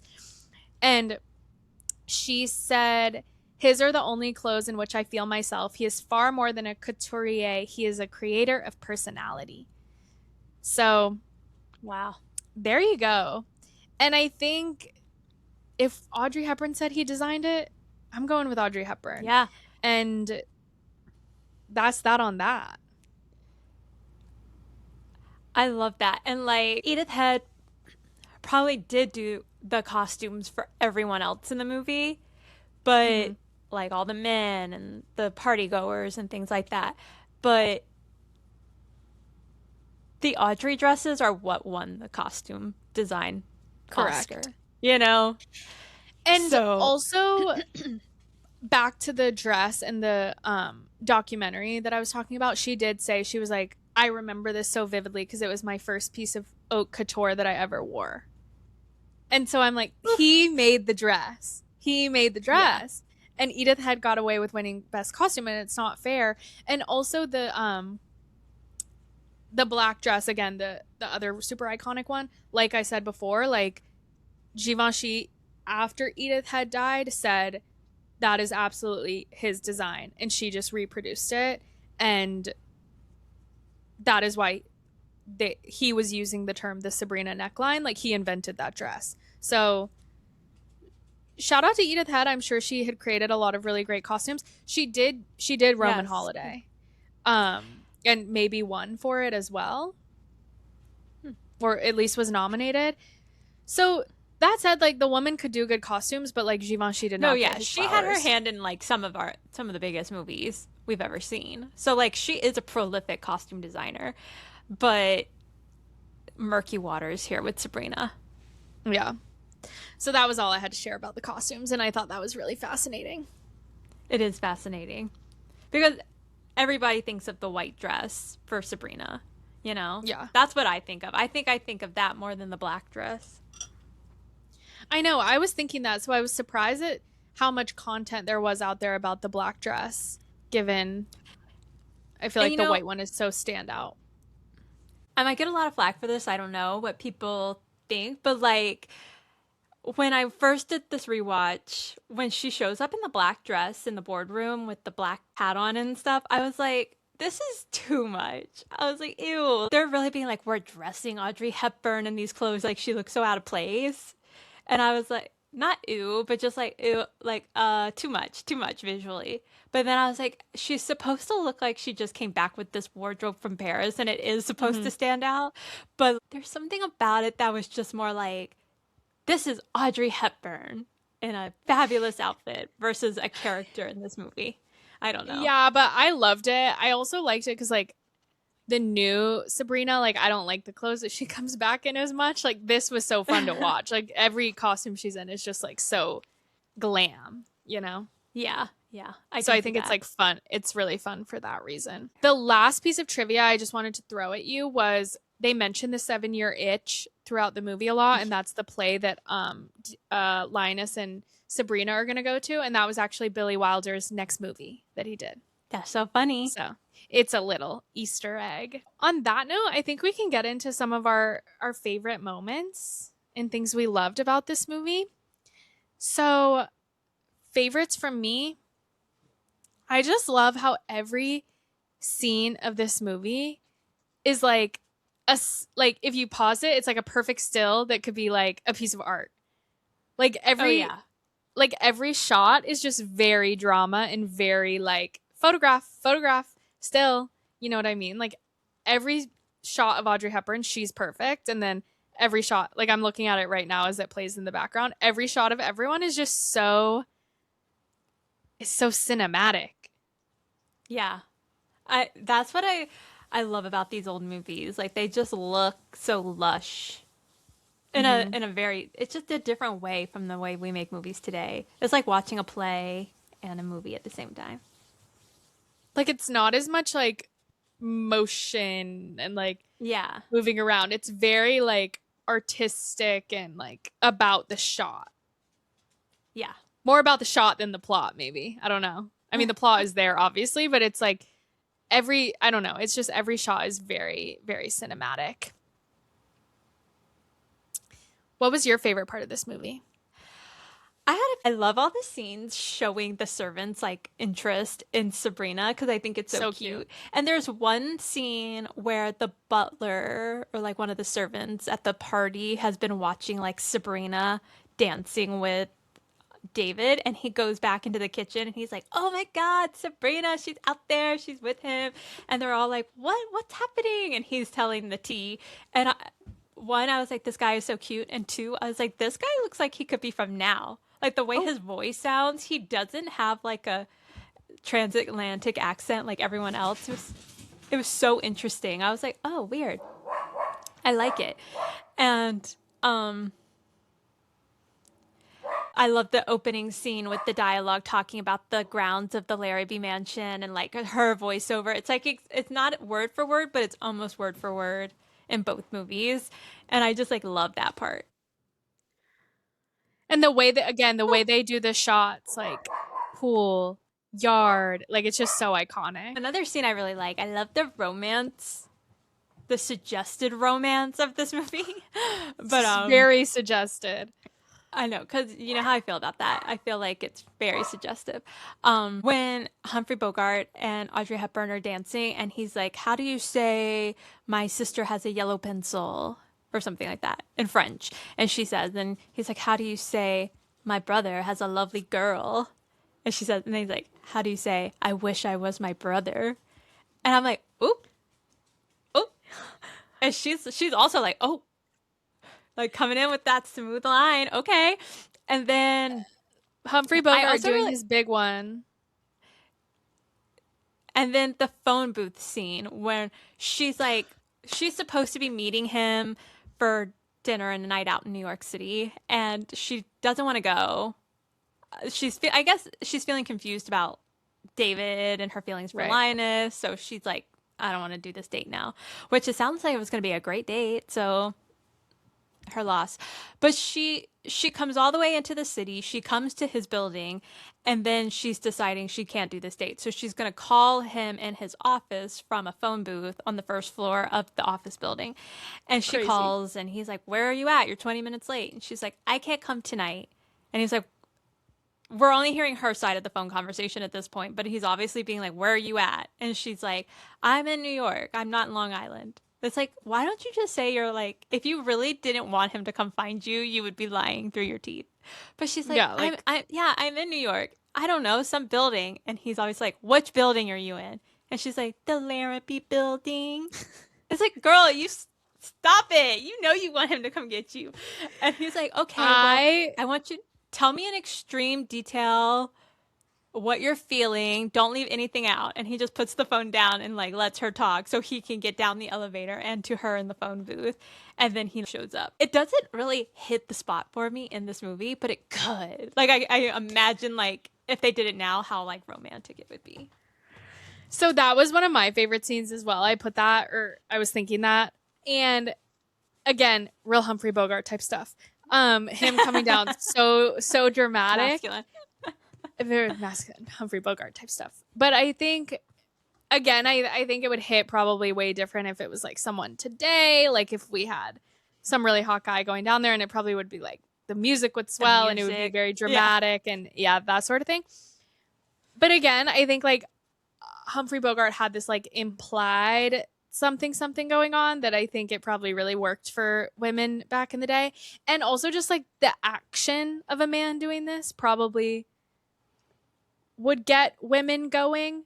But Uh, now I feel like men I are was so they do one thing, they say one thing and they do another. So like now we'd be like, "No, I want you to really put your back into this. Like let's see it." Whereas then they were probably like just him coming down like that is, like I feel like now we're more yeah, like like he's distrusting of leaving men. his office to come find her. Oh my God. And you know what? I just had a thought too. We have so many more movies and storylines now. Like, and we've not to say we've seen it all, but we've seen it all. And so Mhm. we expect more and like we know exactly what we want and we want the music to do this and we want the visuals to be this and him to say that, like, because we can like amalgamation of all the romantic scenes we've seen and make it into something. Whereas back then they probably didn't have they didn't have all that we have now. So they The don't have. references. Yeah, so that was like the first time they've seen anything like that, and they're like, wow, this man, he loves her. He came down from his office building. Yeah. I did really like that part though. Some other parts that I loved, it's just so iconic, her at the desk in Paris writing the letter. And Oh, like yeah, yeah. the sound, like, I'm looking at the world through rose colored glasses. Da da da da da. Someone across the way is playing La Vie That's en nice. Rose. Like, that's so That good. always makes me like teary eyed. Even like in the new version, someone across the way is playing La Vie en Rose. I'm going to start crying. And they have the music actually playing, and you can just feel the scene, and you're there in Paris with her, and it's just so good. I love it so Yeah. much. I love that part. I think it's perfect. Then two other parts that I loved. Okay, so this is where I feel like they try and prove to you that a romance is happening more is when David comes in at the end and is talking to Linus about like you should go to Paris with her. And David says, "Why should I want to go with her?" And Linus goes, "Because you're in love with her." And I'm like, "Thank you. They're in love. Okay, we get it." Like they just needed that nudge to And no, know. David says that to Linus. Opposite. Or yes, David says that to Linus because you're in love with her. Yeah. And I was like, And oh, then they show him and he's like, "Oh," like thinking through things. And so I really liked that part. And then the other part I liked, this is literally just a one-liner that I thought was so funny and so telling of like where the relationship is going to go and where the relationship has been. When Sabrina comes back after she's done talking to David and she's going upstairs to get dressed, she's halfway up the stairs and sees Linus and she goes, "Hello, Linus, I'm back." And then she just I'm like back. runs up the stairs. And I thought like just the tone and like timing of it was so funny, but it also was like she's comfortable around Linus. Like she like when she was talking to David, she's like, "Really? Like you want me there?" Blah blah blah. And then she sees Linus and she like yells at him from across the freaking driveway, like because she has talked to him her whole life and been way And more she's like, comfortable he with him. knows who I am. Yeah. And Like, then David is shook, like, "Oh, you know who that is?" And it's like he'd been asking about Sabrina the past 2 years. Of course he knows who that is. well, in the newer version, if they have the whole scene when they're in the car together and he doesn't know who she is and they get home and like So he's still trying to stupid. like he's getting out of the car, he's still trying to figure out who she is, and the scene plays out a little differently from this movie. And Linus walks, he's going out to his car and he sees Sabrina and he's like, "Hello, Sabrina." And then Greg Kinnear is like, "Sabrina?" So it's like just supposed to be like how I said, he notices her, he knows He exactly who she notices. is, even if she got her hair cut. Like, oh my I god, she can looks so the different. I can see more of an unrecognizability in the remake. In this one, it's like, come Yeah. on, it's Audrey Hepburn. Like she looked beautiful before. Looks beautiful now. I thought it was funny that the guy in Paris was like, "You need to not look like a horse," and she's like, "Horse," and it was because she had a ponytail A and ponytail. long hair. Oh. I was like, she didn't need to cut her hair, but I guess for the time period, that would have been the modern haircut, but whatever.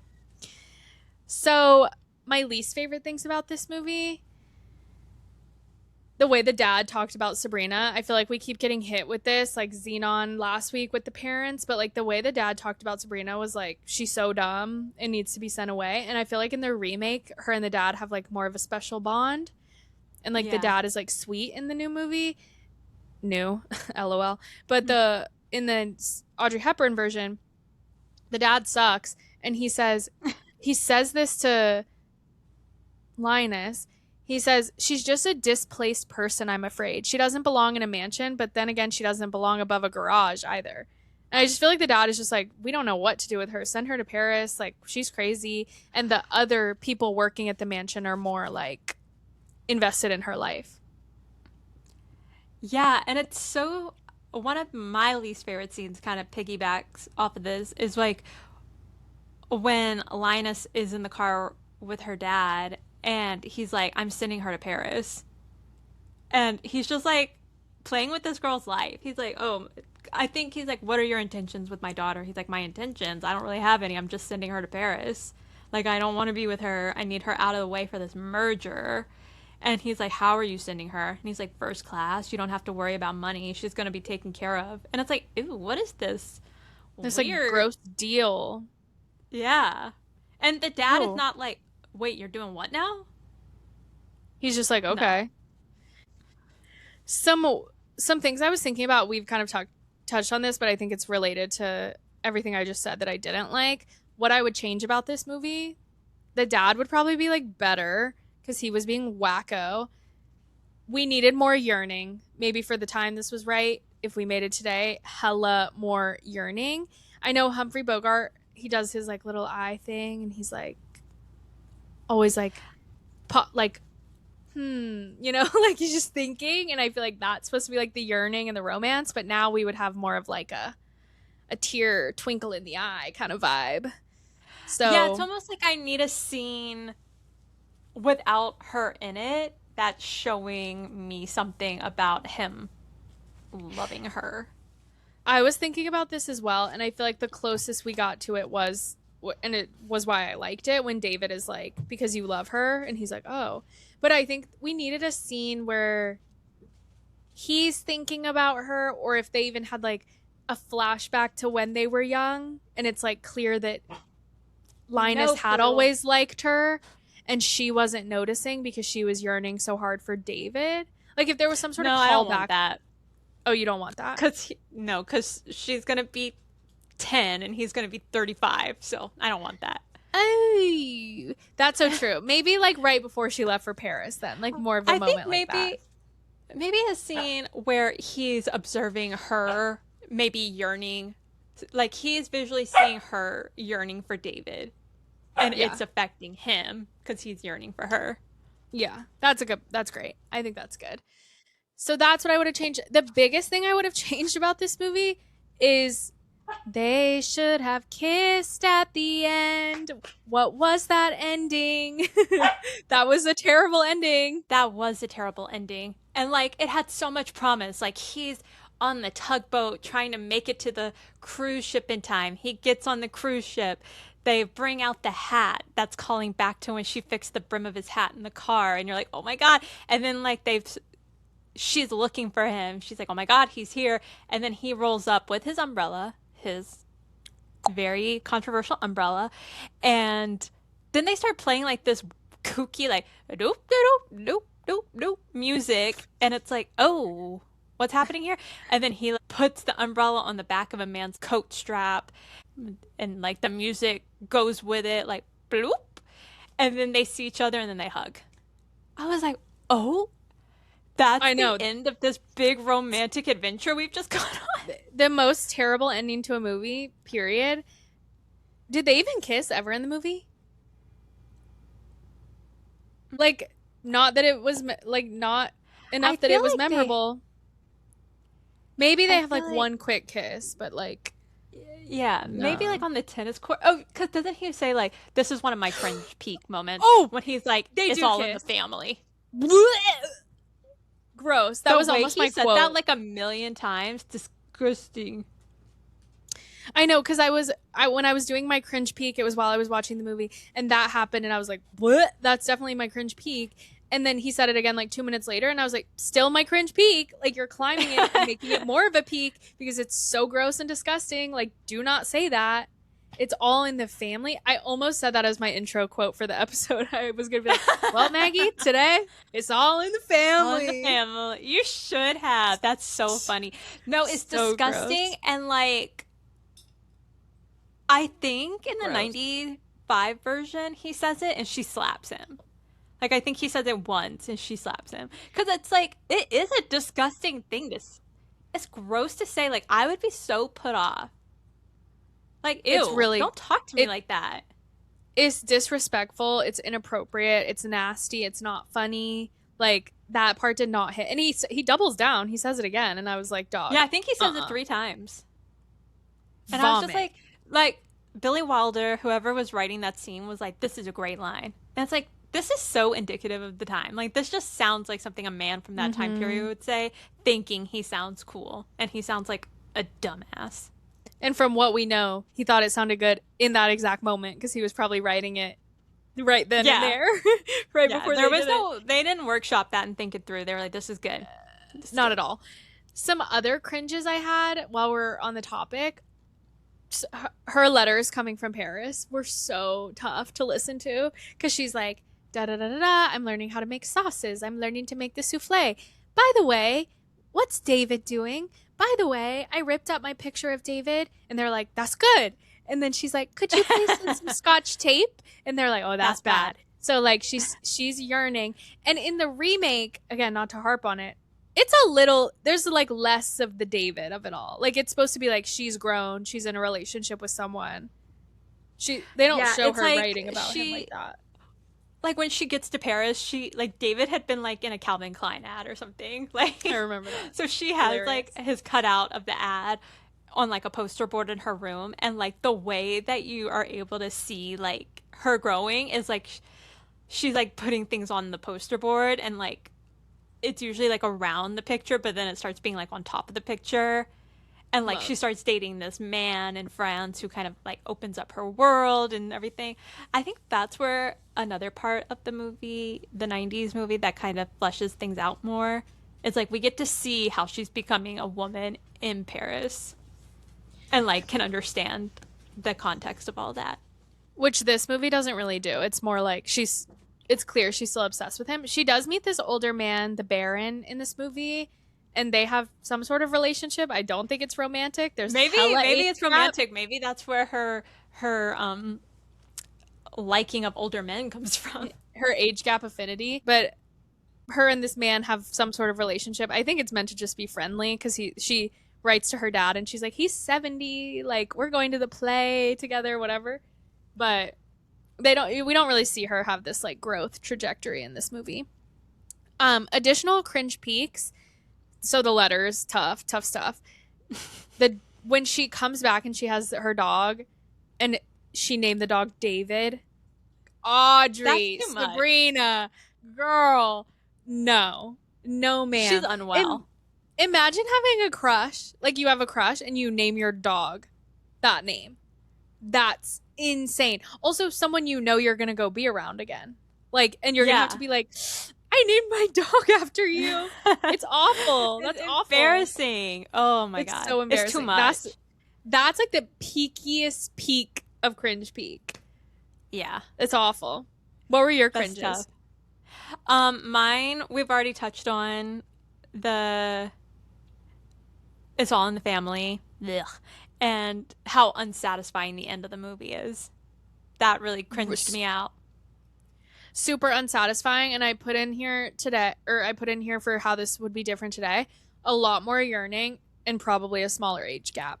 I think those would be the two biggest updates, which probably are what happened in 1995.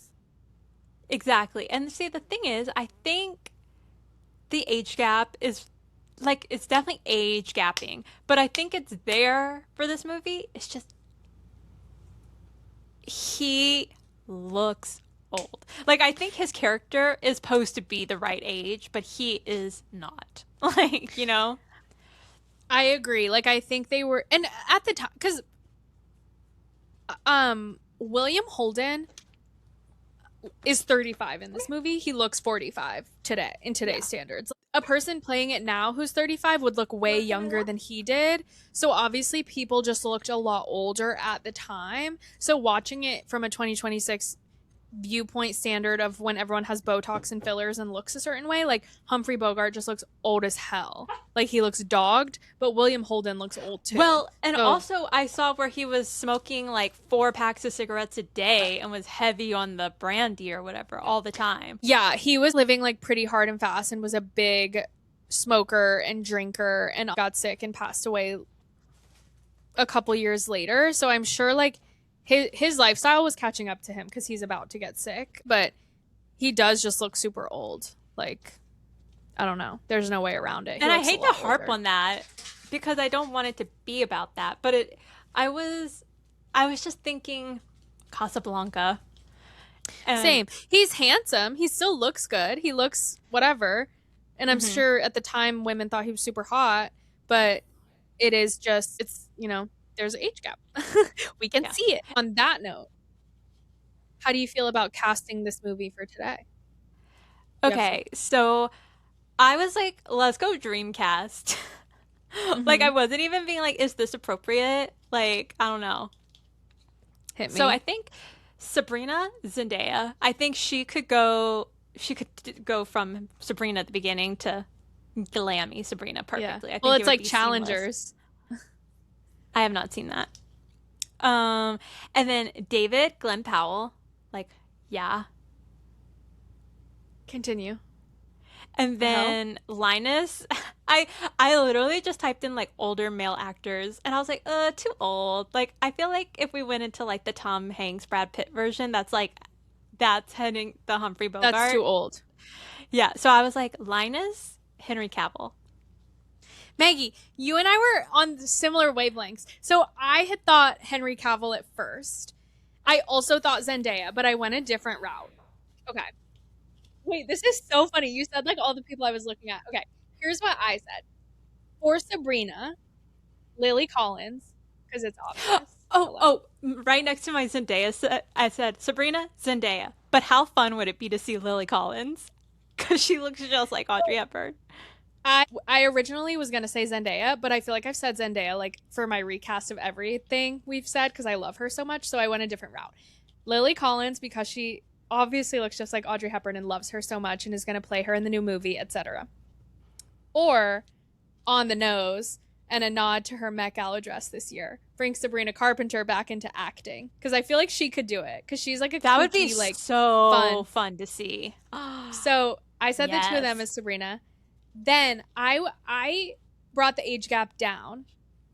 So, but I said someone you said. I said Glenn Powell as David. And then as the older brother. No, you said Glenn Powell as Linus. Or no, oh my God, I keep getting their names mixed up. Glenn Powell as Linus, bringing it down, because Glenn Powell's 37. So if Sabrina's supposed to be 22, still a good age gap. And then going really boyish with David and having Leo Woodall, who I also cast every week. But that's good, yeah, right? That's hot. Yeah, I would watch the fuck out of that blonde trio. Oh my God. And I was thinking, I was like, Leo Woodall and Glenn Powell, like they look like they could probably be related. And if you have Leo Woodall next to Glenn Powell, it'll make it clear that Glenn Powell is older. I was like, the vibes are just there. Like, the vibes are vibing. Then I went another route, and this is crazy. I said, as David, Timothée Chalamet, and then as Linus, either, and this is kind of the Henry Cavill direction, either David Cornsweet, the new Superman, or if we wanted to go older, Oscar Isaac.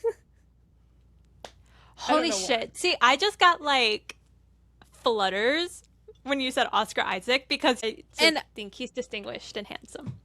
Oscar Isaac has like a Humphrey Bogart energy, Whereas I think if it was like the Glenn Powell route, Glenn Powell could make him more of like just like a hardo business finance guy who only cares about work. Whereas Oscar Isaac has more of that like dark, suave, like if you went the Humphrey Bogart route. So aren't my castings really good? I was like, I love your castings.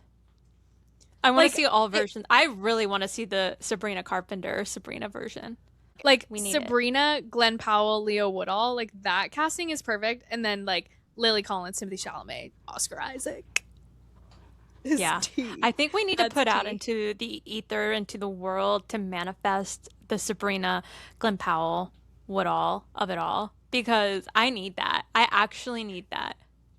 At Sabrina Carpenter, please. Because she's like making an Alice in Wonderland movie. Like she's signed on for that, I think. At Sabrina Carpenter, please create the 2028 version of Sabrina starring you as Sabrina, Glenn Powell as Linus, and Leo Woodall as David.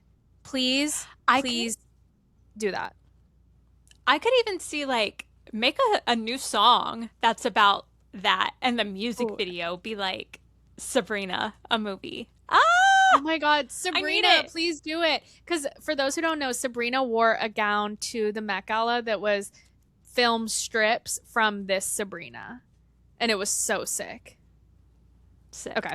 So those are really good castings. And for those who want to watch something that is giving Sabrina, I have a few things.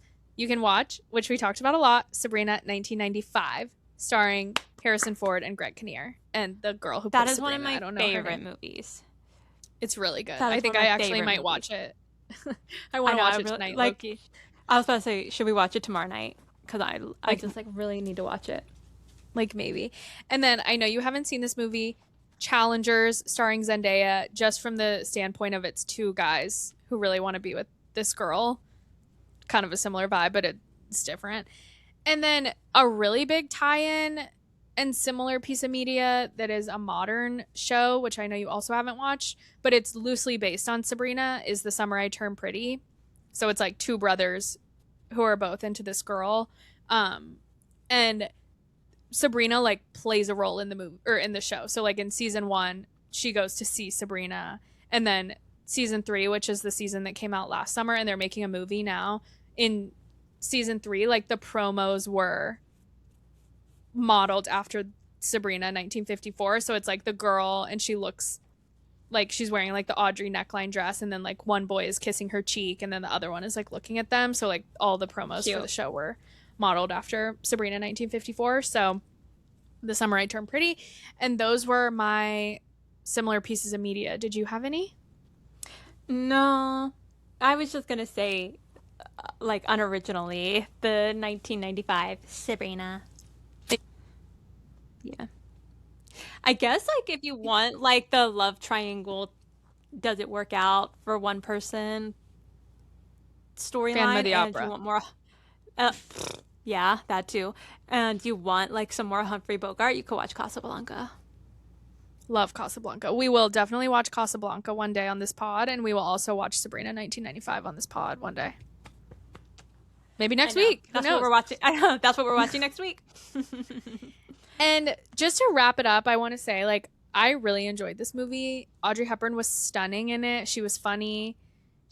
I'm really happy that she was in this, and that this was like the start of such a huge career for her. And this movie was funny. Like, some parts were slow, like some of the like more business parts and like background parts I thought were a little slow, but overall I like was locked in and enjoyed it and thought it was good. I thought the romance could have been ramped up, like we said a million times, but the main thing of this movie was it was stunning, like stunning vibes. With the romance thing, I wonder if it's just part of like what you said, like our brain rot, and like how like last week we said like Netflix will put plot devices in over and over and over again so that we know what's happening after we look up from our phone, you know? Mm-hmm. Like, is it like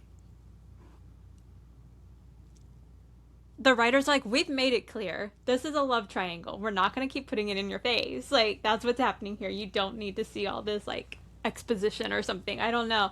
Like, or is it the mindset back then? Like, you read this movie and knew exactly, like, you're like, this is so romantic. Where now it's like, we need it in our face, you know? Well, also, just, like different ways of viewing the film. I think even then, like, romance was even more subtle, so it probably made sense. But today, like, we kind of live in like either a hypersexualized world or like we're just used to seeing like more PDA and things out in public. So it's like if you're not like kissing in a like if they don't even kiss the whole time, it's kind of like, wait, what? So it's just like not how we view or see like romances depicted today. So I think that's why it falls flat partially. But it's like sweet. It's definitely sweet, I guess. Yeah, it's definitely sweet. It's and definitely she gets something. Her bag in the end. She ends up with Rich Larrabee and her Givenchy wardrobe. Maybe. Do you think they get married? Yeah, for sure. Well, I don't know. They just hug at the end. They hang out, I guess. No, I think they got married. Also, you have to take a boat to Paris. You can't fly there? You probably could, but it was probably just like I bet they had both options because I think Lucy flew to Europe and I Love Lucy, call back again So to I Love Lucy. But it was probably just like really luxury and glamorous to go cross on the liner. yeah, I think they Also, probably how got married. they got to show them the moment on the boat. But like in the newer movie, I think he even flies her out on the Concorde or he takes the Concorde or something to get there. I guess And they couldn't do a reunion at an airport because it's way too Casablanca. So they're like, boat. that's true. Yeah. Yeah.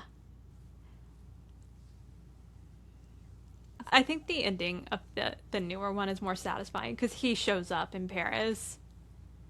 Oh, that's And, hot. Yeah. Wait, that happens And I in think Summer I Turn Pretty.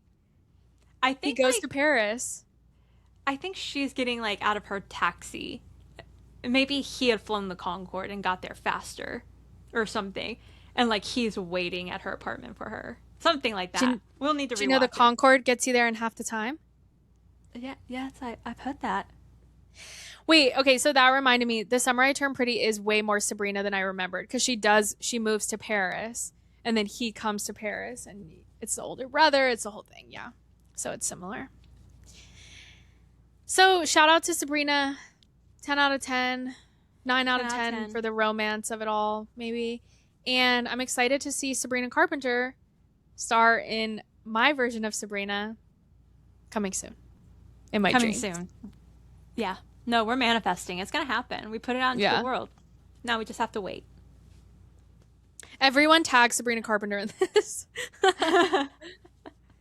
And I want to cut. I feel like if she wanted it to happen, she would make it happen. That's the thing. She's so powerful. I love her. Okay, so do you want to know what next week's movie is? I absolutely do. I'm really excited to hear. Okay, so we're going to Disney World, and we're going to record probably from Disney World. Mm-hmm. We're still like shopping how it's going to happen. But I really went back and forth on what I wanted to do. And I literally decided on this movie this morning before we started recording. Because I was like, do I want to do an animated movie? Do I want to do a live action movie? Do we want to like shake it up and talk about the rides? Like, I don't know. So I decided to kind of mix rides with live action. And we are going to watch Tower of Terror. Woohoo! Stop. Oh, God. No. Oh, God. Yeah. Is it on Disney Plus now, or are we going to be watching it on YouTube? Yeah, I don't even think it's on Disney Plus. I think that's a area of contention with people. I think we're going to be YouTubing it. I have the DVD, but I think it's on YouTube. That's what we're going to be watching. And I thought it'd be fun because that is one of my favorite rides. I love that movie, and it'll just like get us into the spirit of being at Disney World. That'll be a fun one. That's a deep AF cut. I know. But I know people will think it's a fun one. And we watched it a couple years ago in a hotel. Oh. Well, I cannot wait to watch Tower of Terror. This was so fun. I loved talking Sabrina. This was a fun watch for me. This was such a fun watch. I think this was like our best episode yet, too, because I think there was so much good stuff to talk about. And follow along as we post some Sabrina-related content on IG. Check out the playlist for Sabrina. I'll post the link on our Instagram, which is at My Sister's Favorite Movie. You can find us there. You can find us on TikTok. You can shoot us an email, but be nice. And anything else? And if you want to watch this podcast episode, we're on YouTube. Prue is telling me it's time to get off, but yeah. Well, Maggie, have fun at Pilates training. I'll see you tomorrow. Thank you. And listeners, we can't wait to chat with you guys next week about Tower of Terror. Spooky. Yeah. Woo. Spooky. Woo.